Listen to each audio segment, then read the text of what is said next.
বিসমিল্লাহির রহমানির রহিম। আসসালামু আলাইকুম। স্টোরিজ অফ ইসলাম বাংলার পক্ষ থেকে আপনাদেরকে স্বাগত জানাচ্ছি।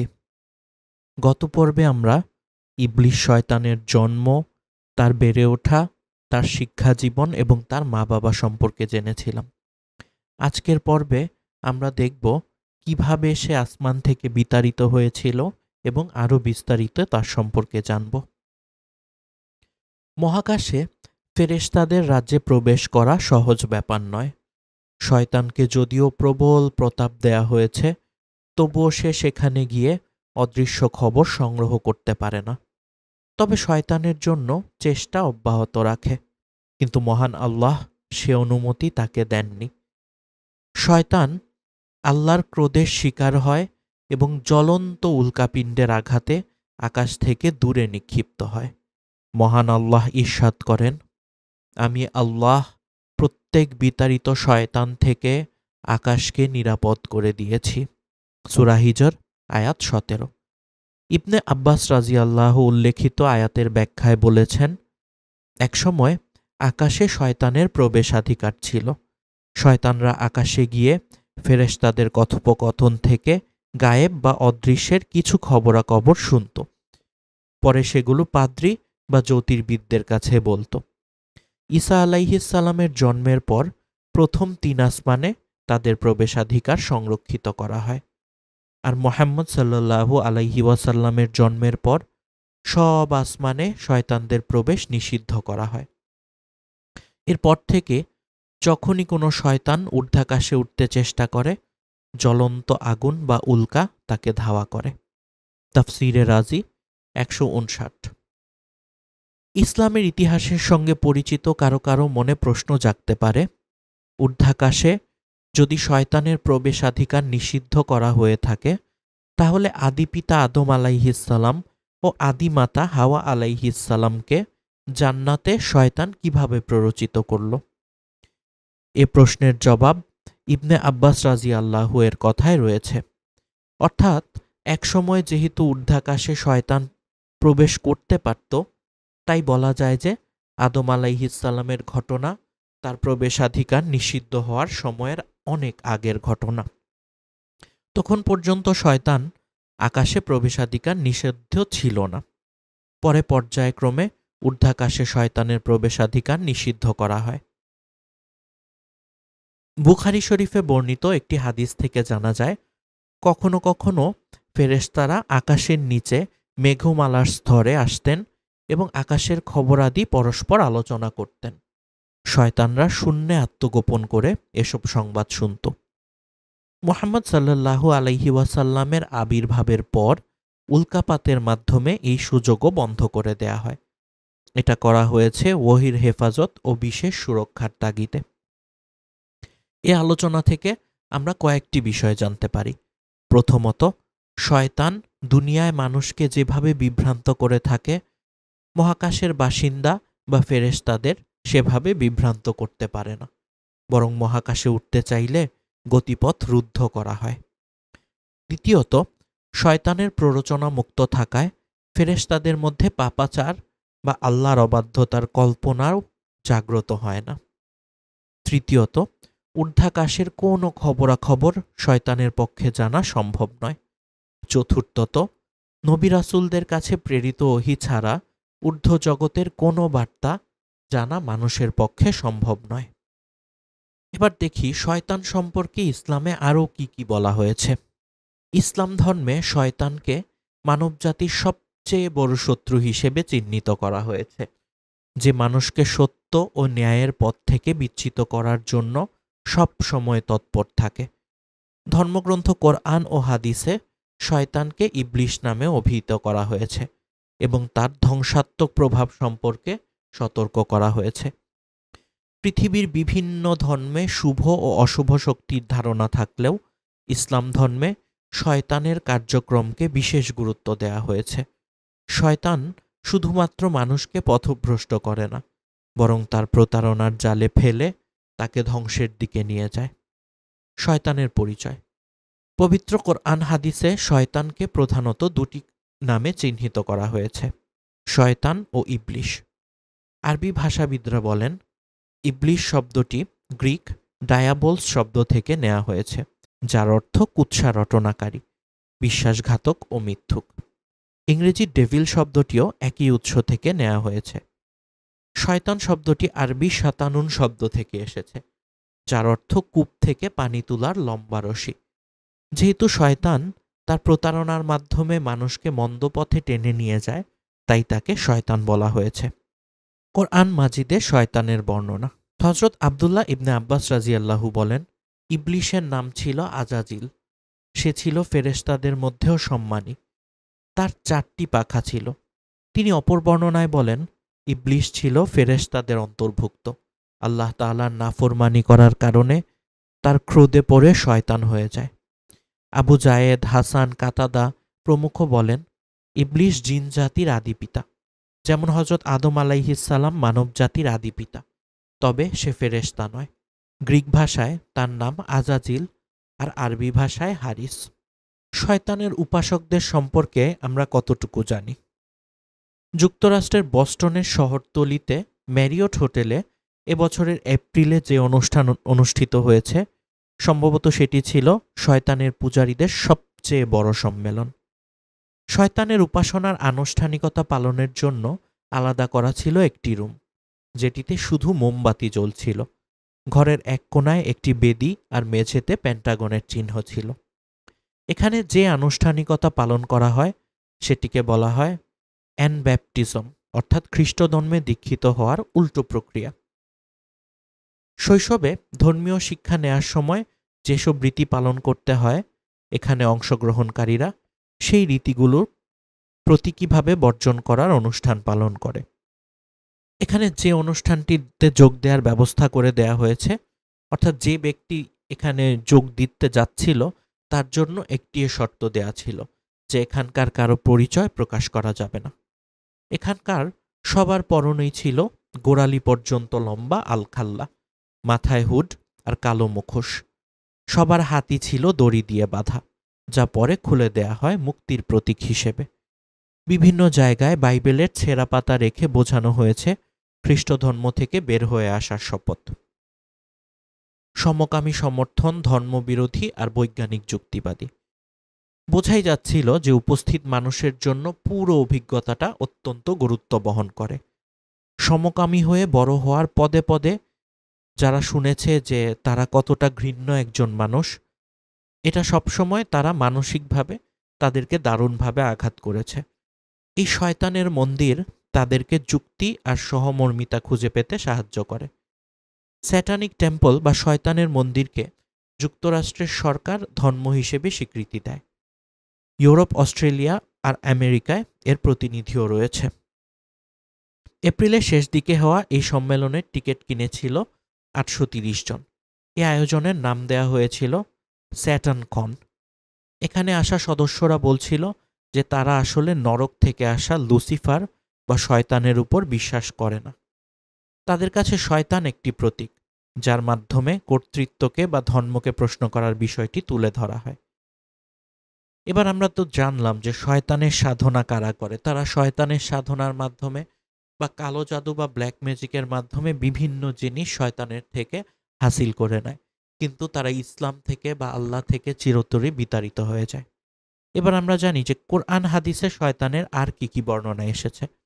কোরআন মাজিদে শয়তানকে মানবজাতির শত্রু হিসেবে উল্লেখ করে তার ব্যাপারে সতর্ক থাকার নির্দেশ দেয়া হয়েছে।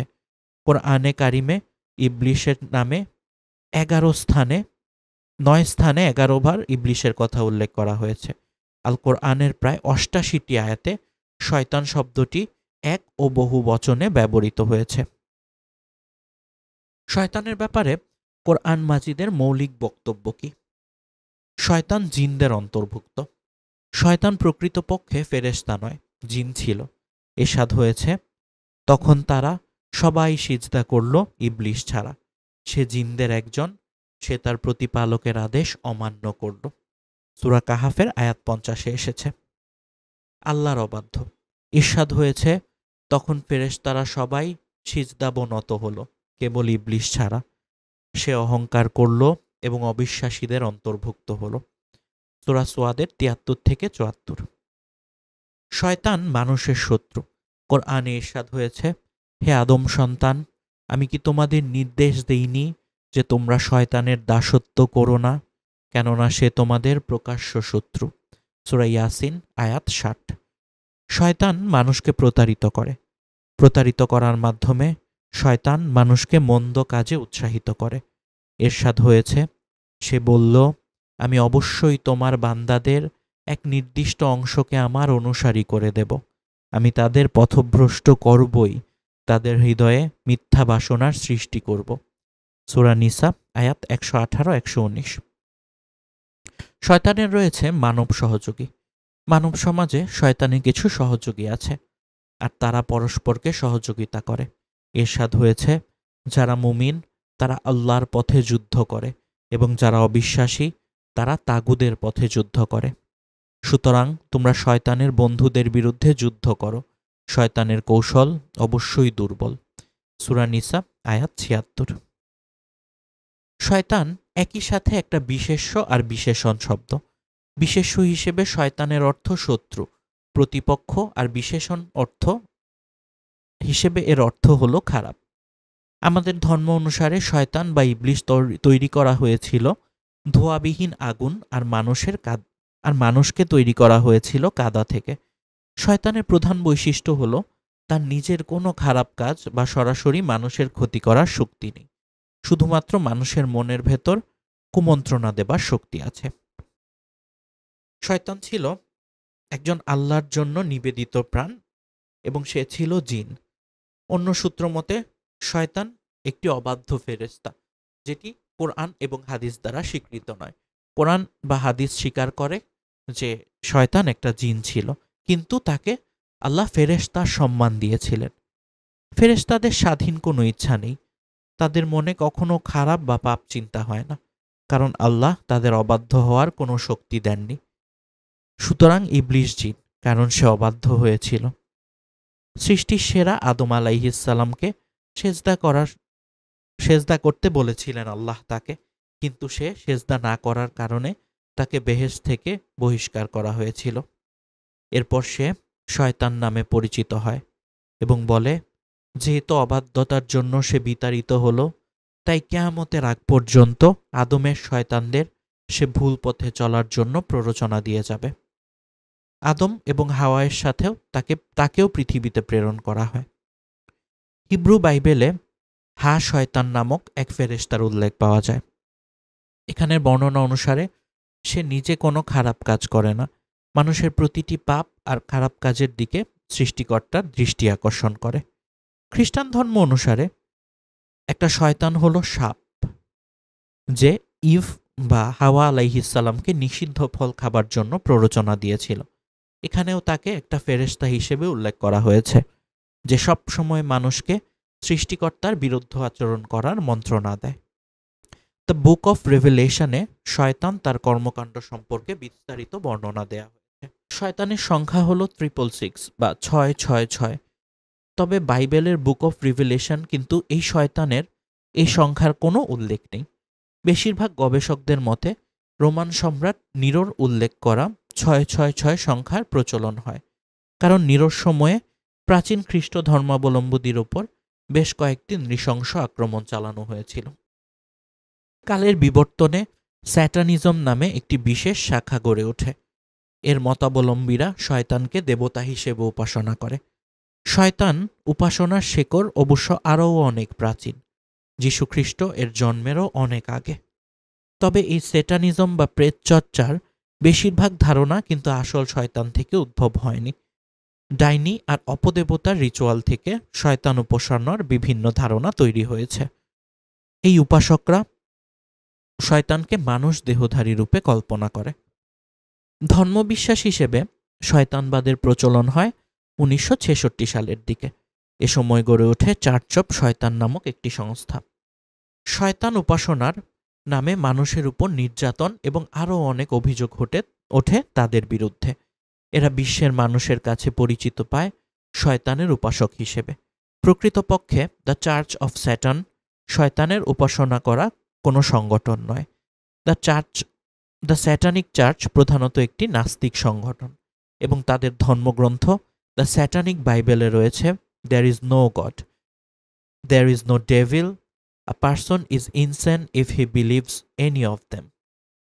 আদতে তারা শয়তানের কথাও স্বীকার করে না, কিন্তু প্রকৃতপক্ষে তারা আল্লাহকে অস্বীকার করে শয়তানের সাধনা করে গোপনে। তারা বিশ্বাস করে ধর্ম মানুষকে তার নিজস্ব মানববৃত্তি পালন করতে বাধা দিচ্ছে। এটিও আসলে একটি শয়তানের ধোঁকা। শয়তানিজম বা স্যাটানিজমের অনেকগুলো শাখা প্রশাখা আছে, যেমন theistic Satanism, LaVeyan Satanism, rebel Satanism এবং সর্বশেষ মডার্ন স্যাটানিজম। আধুনিক স্যাটানিজম ধর্মীয় স্বাধীনতাকে সমর্থন। যাই হোক, আমাদের বাংলা ভাষায়ও খারাপ মানুষদেরকে বোঝাতে শয়তানকে ব্যবহার করা হয়। এটি আসলে একটি খারাপ মানুষের প্রতিশব্দ হয়ে এসেছে। এবার অনেক প্রশ্ন আসে, শয়তানের কোনো ছেলে বা মেয়ে আছে কি? তাদের কি বিয়ে হয় বা বংশবৃদ্ধি করে শয়তান? শয়তান বা ইবলিশ জিনদের অন্তর্ভুক্ত। পুরুষ নারী উভয় প্রকার জিন আছে, যেটি সূরা নিসার ১১৭ নম্বর আয়াতে এসেছে। আর তাদের সন্তানও রয়েছে, যেটি সূরা কাহাফের ৫০ নম্বর আয়াত সত্যায়ন করে। সন্তান থাকলেও অবশ্য তার স্ত্রীও থাকতে হবে, অথবা কোনো নারী সঙ্গী থাকতে হবে। অতএব জিনরা সাধারণত বিয়ে করে থাকে, তাদের সন্তান হয়, বংশবৃদ্ধি করে। কিন্তু শয়তান কি বিয়ে করে বা তার সঙ্গিনী আছে কি না, এ বিষয়ে আল্লাহই ভালো জানেন। মানুষকে ধোঁকায় ফেলতে যেসব ক্ষমতা পেয়েছে শয়তান। শয়তান মানুষের প্রকাশ্য দুশমন। মানুষকে সঠিক পথ থেকে সরিয়ে এবং আল্লাহর পথ থেকে দূরে নিতে আল্লাহর কাছ থেকে ক্ষমতা চেয়ে নিয়েছে শয়তান। আল্লাহ তাআলা শয়তানের সে আবদার মঞ্জুর করে তাকে অনেক বড় ক্ষমতা দিয়েছেন।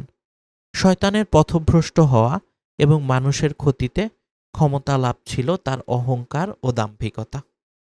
কুরআনুল কারিমে এ ঘটনা বিস্তারিতভাবে বর্ণিত হয়েছে। সূরা আরাফে আল্লাহ তাআলা বলেন, আর আমি তোমাদের সৃষ্টি করেছি, এরপর আকার অবয়ব তৈরি করেছি, তারপর আমি ফেরেশতাদের বলছি আদমকে সেজদা করো। তখন সবাই সেজদা করেছে, কিন্তু ইবলিশ সে সেজদাকারীদের অন্তর্ভুক্ত ছিল না। আল্লাহ বলেন, আমি যখন নির্দেশ দিয়েছি তখন তোকে কিসে সেজদা করতে বারণ করল? সে বলল, আমি তার চেয়ে শ্রেষ্ঠ। আপনি আমাকে আগুন দ্বারা সৃষ্টি করেছেন এবং তাকে সৃষ্টি করেছেন মাটির দ্বারা। আল্লাহ বললেন, তুই এখান থেকে নেমে যা, এখানে অহংকার করার কোনো অধিকার তোর নেই। অতএব তুই বের হয়ে যা, তুই হীনতমদের অন্তর্ভুক্ত। সূরা আরাফ আয়াত ১১-১৩। শয়তানকে যখন আল্লাহ তাআলা বেহেশত থেকে বের করে দিলেন, তখন শয়তান আল্লাহর কাছে মানুষের ক্ষতি করার জন্য বেশ কিছু ক্ষমতা চেয়ে নিয়েছে, আর তা হলো কিয়ামত পর্যন্ত হায়াত লাভ, মানুষকে ধোঁকা দেওয়ার ক্ষমতা, সব দিক থেকে মানুষকে গোমরা করার ক্ষমতা। শয়তানকে দেয়া ক্ষমতার বিবরণও আল্লাহ তাআলা কুরআনুল কারিমে তুলে ধরেছেন। আল্লাহ তাআলা কুরআনে ইরশাদ করেন, সে অর্থাৎ শয়তান বলল, সেদিন পর্যন্ত আমাকে অবকাশ দিন যেদিন তাদের অর্থাৎ আদম সন্তানকে পুনরুজ্জীবিত করা হবে। তিনি অর্থাৎ আল্লাহ বললেন, নিশ্চয় তুমি অবকাশপ্রাপ্তদের অন্তর্ভুক্ত।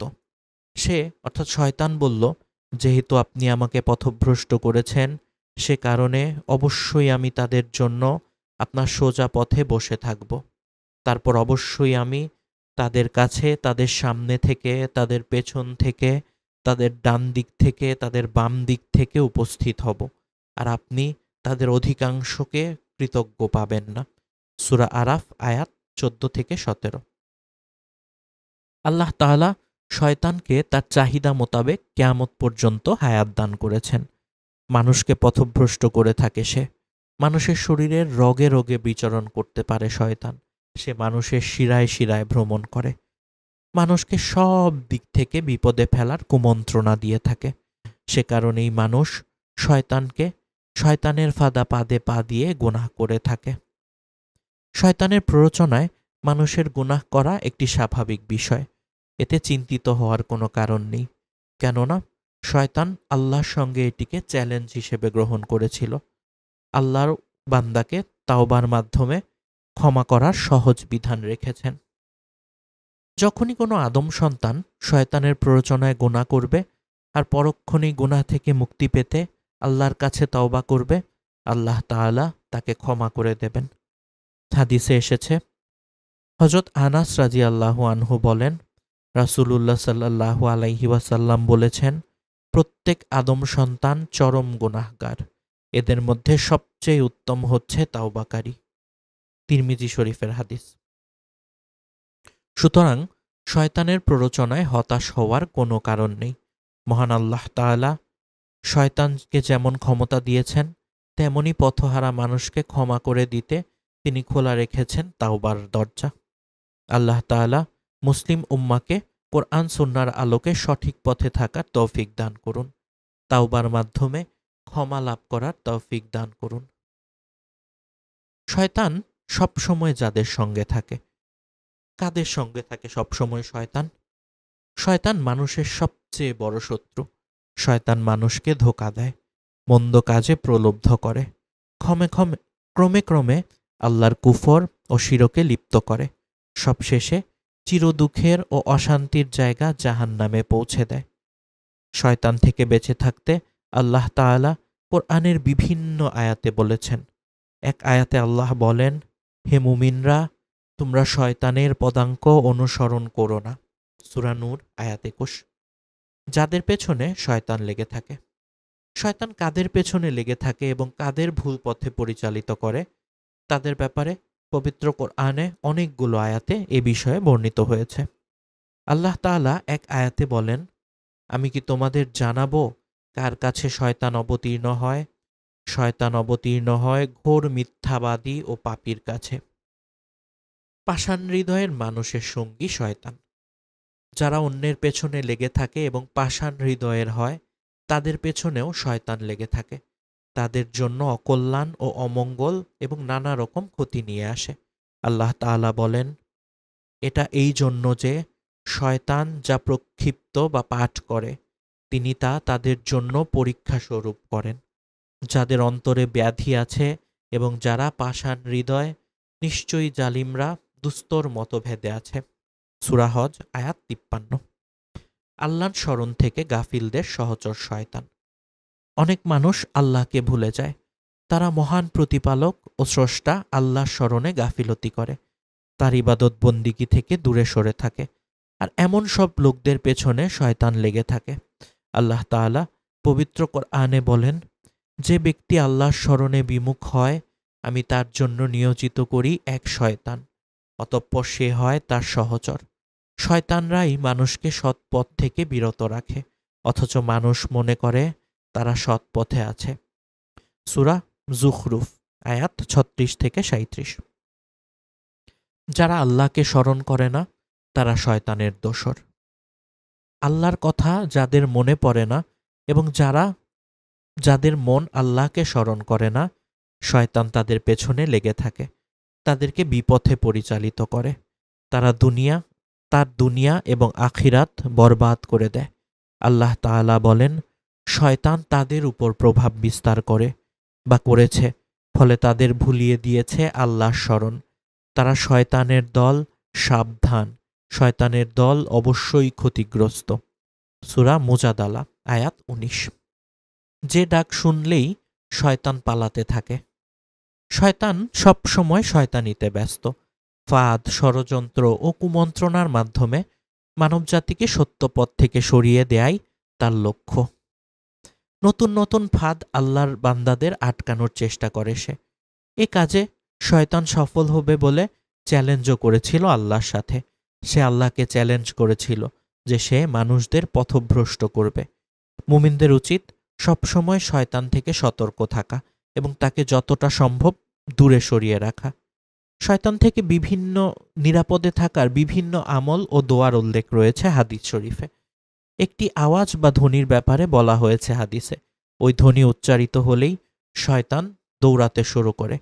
যতক্ষণ ধ্বনিটি উচ্চারিত হয় ততক্ষণ সে বায়ু ছাড়তে ছাড়তে পালায়। সেই ধ্বনিটা কি? সেটি হলো তাকবীর ধ্বনি তথা আল্লাহু আকবার।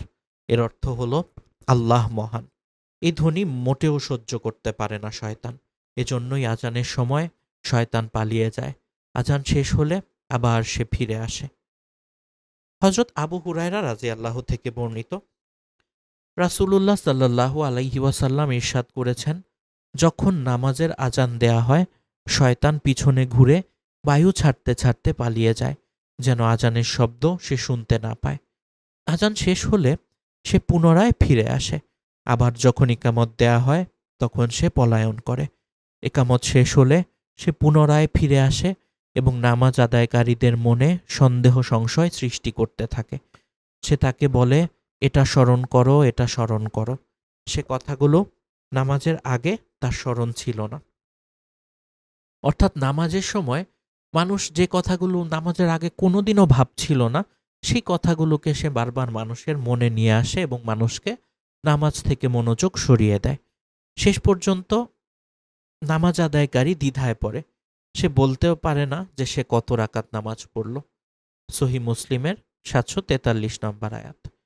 শয়তান থামবে না, কিয়ামত পর্যন্ত তাকে এই কাজ করার সুযোগ দেয়া হয়েছে। অবশ্য আল্লাহর প্রকৃত বান্দারা তার ফাঁদে পা দেন না, ফলে তারা শয়তান থেকে নিরাপদ ও মুক্ত থাকেন। শয়তানের সঙ্গী তারাই হয় যারা আল্লাহু আকবার ধ্বনি সহ্য করতে পারে না, যারা আল্লাহর পথের পথিকদের বিভিন্ন ট্যাগ দিয়ে খাটো করার চেষ্টা করে, যারা ন্যায় বিচারের পরিবর্তে অবিচারকে পছন্দ করে, যাদের জন্য অপেক্ষা করছে খুব খারাপ পরিণতি। পবিত্র কোরআনে সে কথা স্পষ্টভাবে ঘোষিত হয়েছে।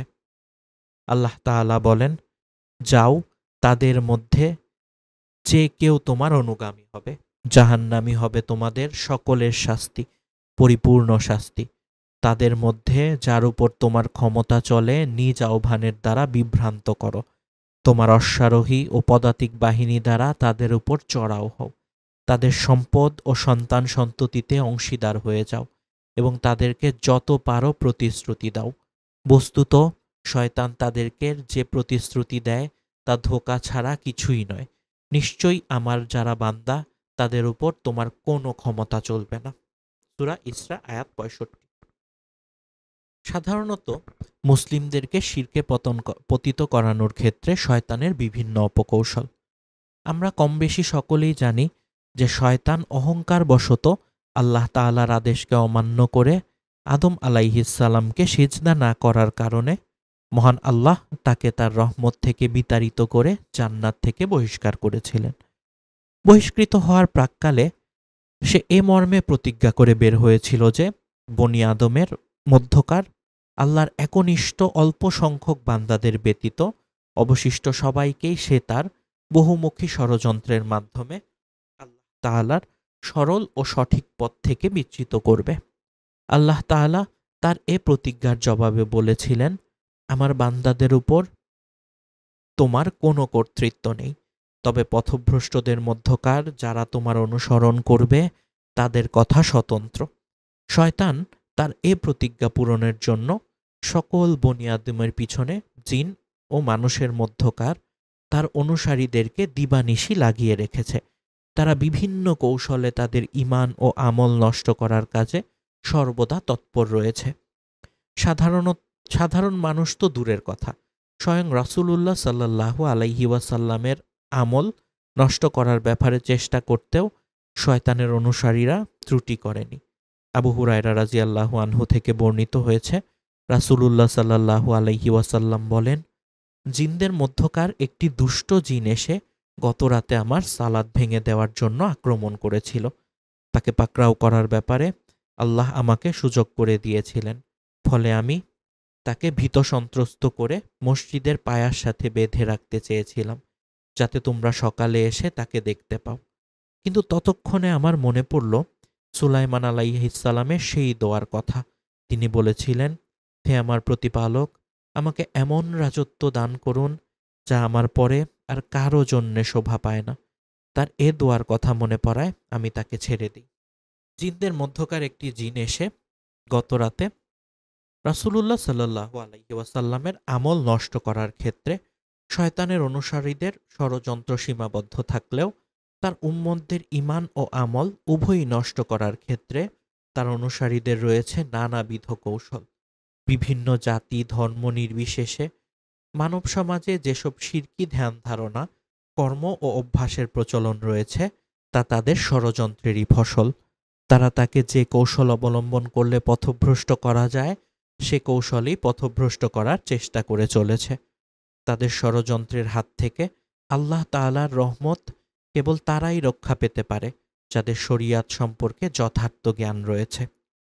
আল্লাহর অলিদের ওসিলা ও তাদের শাফায়াত সম্পর্কে সাধারণ মুসলিম জনমনে শয়তান যে অতিরঞ্জিত ধারণা প্রদান করেছে সে ধারণা দুটিকে সাধারণ জনগণের অন্তরে বদ্ধমূল করা এবং এ দুটিকে কেন্দ্র করে তাদেরকে প্রত্যক্ষ শিরকে নিমজ্জিত করার জন্য রয়েছে বিভিন্ন অপকৌশল। নিম্নে তার কিছু অপকৌশলের বর্ণনা প্রদান করা হলো। প্রথম অপকৌশল, কোনো কবরে কারো প্রয়োজন পূর্ণ হওয়া।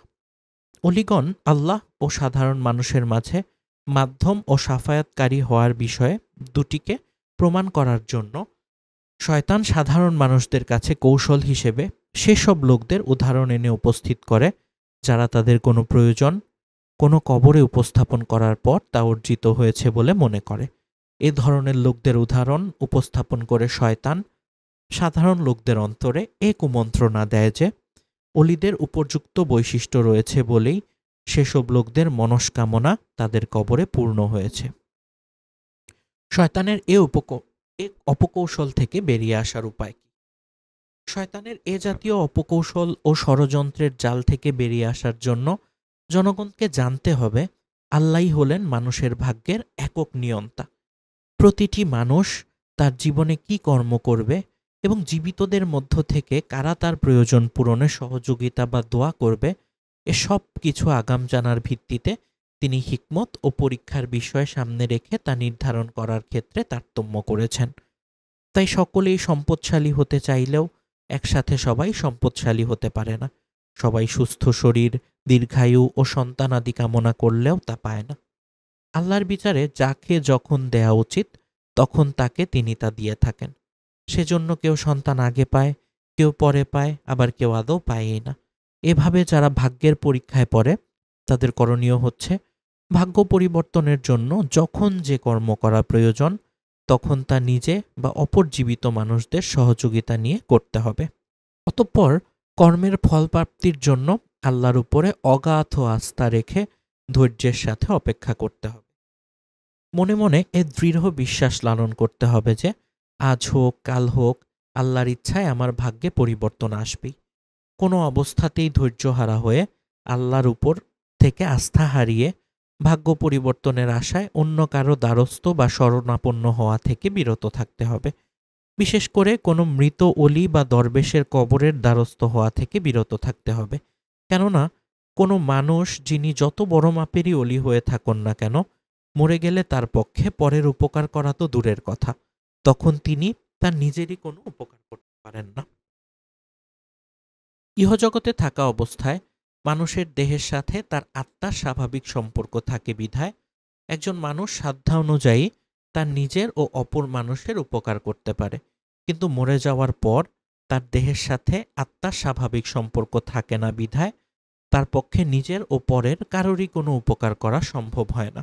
সেজন্য তখন তারা জীবিতদের দোয়ার মুখাপেক্ষী হয়ে থাকেন। তাই সাধারণ অলি ও দরবেশ নির্বিশেষে সকলের কবর জিয়ারত কেবল তাদের মাগফিরাত কামনা ও তাদের জন্য দোয়া করার উদ্দেশ্যেই যেতে হয়, তাদের কাছে কিছু চাওয়ার জন্যে নয়। এটা হলো শরিয়াতের কথা। কিন্তু শয়তান কবর জিয়ারতের এ উদ্দেশ্যকেই সাধারণ মানুষের কাছে বিকৃত করে দিয়েছে। তাদের এ বুদ্ধি দিয়েছে যে কবর জিয়ারতের উক্ত বিধান অলিদের বেলায় প্রযোজ্য নয়, কেননা তারা আল্লাহর সান্নিধ্য ও নৈকট্য লাভ করে জান্নাতবাসী হয়ে গেছে। সুতরাং তাদের জন্য মাগফিরাতের দোয়া করার কোনো প্রয়োজন নেই। তাদের কবর জিয়ারতে যেতে হবে নিজের প্রয়োজনের কথা তাদের জানানোর জন্য, কেননা তারা মরেও মরেনি। তাদের এ মৃত্যু কেবল স্থান পরিবর্তন বই কিছুই নয়। দুনিয়াতে থাকাকালে তারা মানুষের কল্যাণ করেছেন, ইন্তেকালের পরেও তারা মানুষের কল্যাণের জন্য নিজেদের নিবেদিত করে রেখেছেন। যারা তাদের কাছে নিজেদের প্রয়োজনের কথা জানায় তারা তাদের প্রয়োজন পূর্ণ করে দেন। নাউজুবিল্লাহ। শয়তানের এ প্রবঞ্চনা থেকে বাঁচার উপায়। শয়তানের এ জাতীয় প্রবঞ্চনা থেকে বাঁচতে হলে আমাদেরকে জানতে হবে বাহ্যিক দৃষ্টিতে কেন কবরে আবদার করা কারো উদ্দেশ্য পূরণ হয়ে থাকলেও তা আসলে কবরস্থ অলির কারণে পূর্ণ হয়েছে বলে মনে করার কোনো কারণ নেই। কবরে আবেদনকারীর উদ্দেশ্য দুভাবে পূর্ণ হতে পারে। এক, কবরে আবেদনকারীর প্রয়োজন যদি সন্তান দান, রোগ মুক্তি ইত্যাদির মতো বিষয় হয়, যা একমাত্র আল্লাহ তাআলা ব্যতীত অপর কেউ পূর্ণ করতে পারে না, তা যদি কোনো কবরের চেয়ে বা কবরের কূপের পানি ও গাছের ফল খেয়ে কেউ পেয়ে থাকে, তাহলে বুঝতে হবে যে আসলে সে ব্যক্তির এ প্রয়োজন আল্লাহ তাআলাই পূর্ণ করেছেন।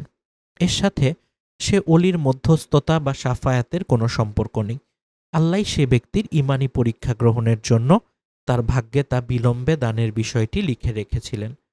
সে যদি কবরে না যেয়ে ধৈর্যের সাথে এ সময় অপেক্ষা করে তার বাড়িতে বসেই আল্লাহর কাছে বিনয়ের সাথে তা চাইত, তাহলে ঠিক এ সময়েই তার বাড়িতে বসেও তার এ উদ্দেশ্য পূর্ণ হতো। কিন্তু তা না করে কবরে যাওয়ার কারণে তার ঈমান ও ধৈর্যের পরীক্ষায় সে অকৃতকার্য হয়েছে বলে নিজেকে প্রমাণ করে দিল। ২, আর যে সকল প্রয়োজন আল্লাহ ব্যতীত অপর কোনো মানুষ বা জিনের পক্ষে স্বাভাবিকভাবে পূর্ণ করা সম্ভব, কারো এমন কোনো প্রয়োজন কোনো কবরে আবেদনের পর পূর্ণ হয়ে থাকলে বুঝতে হবে শয়তান নিজেই কবরে আবেদনকারী ও অন্যান্য আরও লোকদের ঈমান নষ্ট করার জন্য সে ব্যক্তির প্রয়োজন পূর্ণ করে দিয়েছে। আমাদের আরও মনে রাখতে হবে, কারো উত্তম জীবিকা ও জীবন লাভ করার ইচ্ছার উপর নির্ভরশীল নয়। আমরা এ জগতে যেমন নিজেদের ইচ্ছায় আগমন করিনি, তেমনিভাবে সবাই আল্লাহর কাছে উত্তম জীবিকা চাইলেও তা সমানভাবে পাই না। আবার যারা আল্লাহকে বিশ্বাস করে না, তারা তো আল্লাহর কাছে কিছুই চায় না। তা সত্ত্বেও তারা এ দুনিয়ায় আমাদের অনেকের চেয়ে ভালো জীবিকা ও জীবন নির্বাহ করে থাকে। এতে প্রমাণিত হয় যে মানুষের জীবন ও জীবিকার বিষয়টি আল্লাহর ইচ্ছাধীন। তিনি ইচ্ছা করে আমাদের সৃষ্টি করেছেন। সুস্থ জীবন ও উত্তম জীবিকা লাভের জন্য আমাদেরকে সতর্কতা অবলম্বন এবং ভাগ্য পরিবর্তনের জন্য প্রয়োজনীয় কর্ম করার নির্দেশ দিয়েছেন এবং কারা কি করবে তা আগাম জানার আলোকে আমাদের ভাগ্যে তা লিখে দিয়েছেন। এখন আমরা যদি তার তাওহীদে বিশ্বাসী হয়ে সুস্থ জীবন ও উত্তম জীবিকা লাভের জন্য প্রয়োজনীয় কর্ম করে তার কাছে তা কামনা করি, তাহলে তা পাই আর না পাই, অন্তত আমাদের ঈমান ঠিক থাকবে। আর যারা তাকে বিশ্বাস করে না অথচ উত্তম জীবন ও জীবিকা লাভের জন্য প্রয়োজনীয় কাজ করে অথবা তার উপর বিশ্বাস রাখে, কিন্তু মৃত অলিগণের কাছে বা তাদের মাধ্যমে শাফায়াতের উত্তম জীবন ও জীবিকা চেয়ে তা পাওয়ার জন্য প্রয়োজনীয় কাজ করে, তিনি হিকমতের ভিত্তিতে তাদের অনেককেও তা দিয়ে থাকেন। কেননা তারা সকলেই তার সৃষ্টি। তারা তাকে বিশ্বাস করুক আর না করুক, তার তাওহীদে বিশ্বাসী হোক আর না হোক, তার কাছে সরাসরি কিছু চাক আর নাই চাক, কাফির মুসলিম মুশরিক নির্বিশেষে সকলের জন্যই তার দান অবারিত। তাই কোনো কবরে কারো প্রয়োজন পূর্ণ হলে এতে কারো বিভ্রান্ত হওয়ার কোনো অবকাশ নেই। এছাড়া আমাদের আরও মনে রাখতে হবে যে কালোবাজারি করে সম্পদ অর্জন করলে তা যেমন আল্লাহর দানই হয়ে থাকে, তেমনিভাবে কোনো কবরে কিছু চাওয়ার পর তা পেলে তাও আল্লাহরই দান হয়ে থাকে। এতে কালোবাজারি করা যেমন বৈধ হয়ে যাবে না, তেমনি এতে কবরে কিছু চাওয়াও বৈধ হয়ে যাবে না। সম্পদ দেয়ার মালিক আল্লাহ।